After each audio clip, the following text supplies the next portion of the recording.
Have you ever been playing a video game and the perfect song comes on at just the right moment and just makes you feel awesome?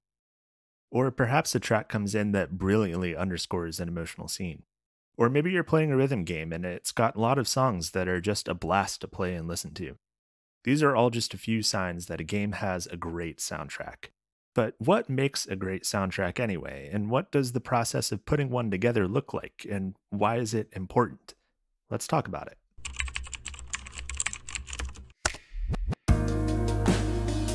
Hi, my name is Matthew Paul, and I'm here today to talk about soundtracks in video games, specifically licensed music that already exists outside the world of the game. And I would like to talk about why choosing a good soundtrack is so vital to a game. First, it's important to set a definition of what a soundtrack is. In games, music falls into, for the most part, two categories. Composed music written specifically for the game, usually called original soundtracks or OSTs for short, and licensed real-world music that's been brought into the world of the game. Think along the lines of Tony Hawk Pro Skater or Rock Band. For this video, we'll call those soundtracks or licensed soundtracks. So to start off with, someone has to actually decide what those soundtracks will be. And while directors have some input on the matter, that responsibility ultimately falls on the music supervisor.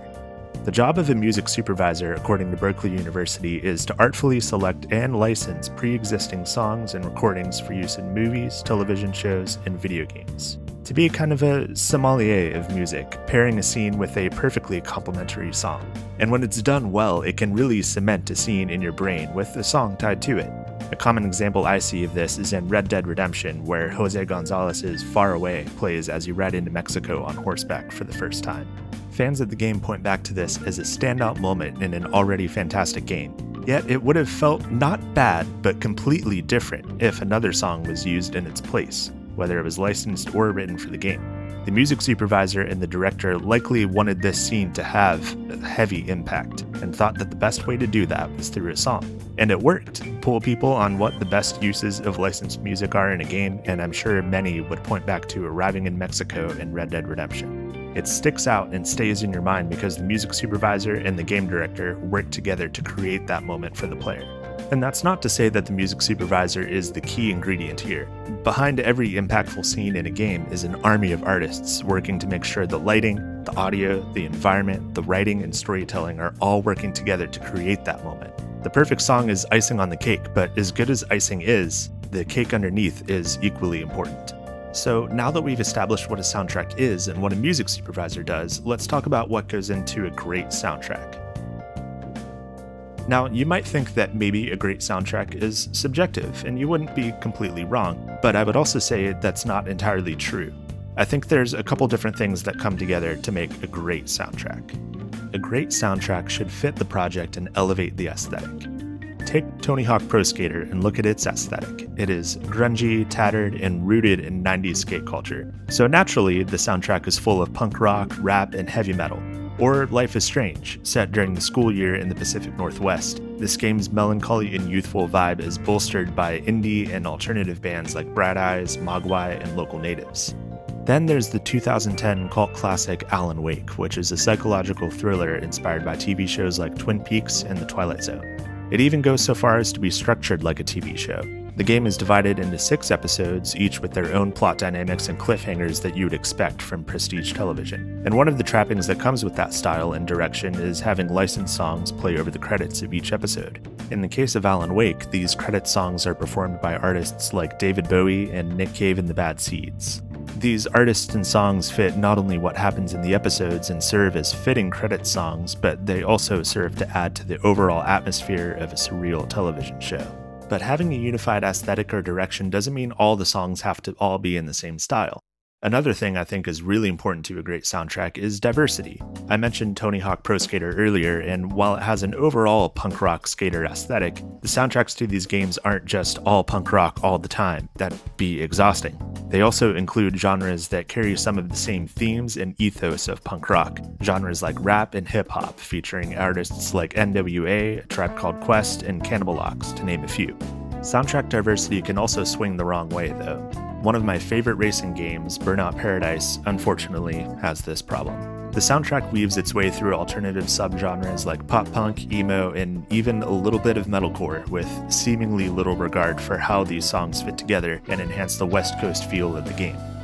This is something that's been smoothed over by the use of in-game radio stations in games like Grand Theft Auto 5 and the Forza Horizon series. Gone are the days of going from Avril Lavigne to Killswitch Engage while you crash your way through Paradise City. These radio stations effectively sort the soundtracks by genre, allowing you to listen to in-game music that more closely reflects your tastes. According to Polygon, during a panel at New York Film Festival shortly after the 2013 release of Grand Theft Auto 5, Rockstar's music supervisor Ivan Pavlovich explained that they wanted to have a lot of stations have that Cali feel, like the classic West Coast hip-hop station. He goes on to say that they included a pop station, a first for the series, because, quote, the first time you get off an airplane in LA, the pop just seeps out. It really connects you to the world. All we want to do is create an authentic world and have that sound experience reflect the world that we create. And so the whole reason the radio station approach works so well is because these songs are still handpicked to fit the tone and the vibe of the game, while allowing you to customize what you're hearing to match your tastes and your mood.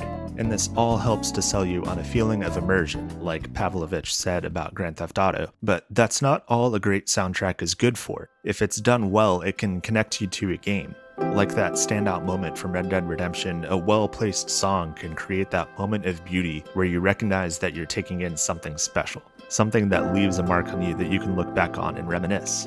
I know for me, Surrender by Cheap Trick will always be known to me as the first song I ever played in Guitar Hero 2, a game that started my love for an entire genre of games that went on to form my taste and passion for music. And even though it's been several years now, I can't listen to Spanish Sahara by Foles without thinking about the ending to Life is Strange, and where I was in my life when I played it, and who my friends were at the time, and where they are now. Whether you're skating around a warehouse, speeding through the streets of Los Santos, or savoring a quiet moment with a dear friend, the perfect needle drop can be instrumental in etching a scene or a game into your mind. It's part of the power of music and a huge reason why a great soundtrack matters. Thank you for watching. I hope this has been a fun and informative video. I love a good soundtrack, and I love any opportunity or platform that I get to talk about music and how powerful it can be. If you enjoyed this video, be sure to like and subscribe to stay tuned in with what I'm up to. And if you have a favorite licensed soundtrack or a favorite use of a song from a game, let me know what it is in the comments. One of my favorites is the soundtrack to Rock Band 2. I think it's still probably the best rhythm game ever made, and the soundtrack is incredibly fun and varied, and a lot of my favorite songs are songs that I learned from that soundtrack. Thank you so much for watching. My name is Matthew Paul, and I'll see you around.